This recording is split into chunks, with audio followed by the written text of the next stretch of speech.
قابیل اور حابیل حضرت آدم علیہ السلام کے دو بیٹے تھے۔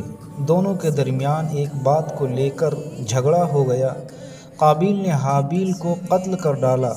زمین پر یہ پہلی موت تھی اور اس بارے میں ابھی تک حضرت آدم علیہ السلام کی شریعت میں کوئی حکم نہیں ملا تھا۔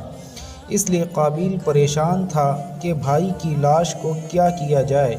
اللہ رب العزت نے کوے کے ذریعے اس کو دفن کرنے کا طریقہ سکھایا۔ یہ دیکھ کر قابیل کہنے لگا، ہائے افسوس، کیا میں ایسا گیا گزرا ہو گیا کہ اس کوے جیسا بھی نہ بن سکا۔ اس نے اپنے بھائی کو دفن کر دیا۔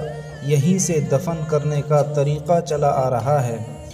نبی پاک علیہ السلام نے قابیل کے متعلق فرمایا کہ دنیا میں جب بھی کوئی شخص ظلماً قتل کیا جاتا ہے تو اس کا گناہ حضرت آدم علیہ السلام کے بیٹے قابیل کو ضرور ملتا ہے، اس لیے کہ وہ پہلا شخص ہے جس نے ظالمانہ قتل کی ابتدا کی اور یہ ناپاک طریقہ جاری کیا۔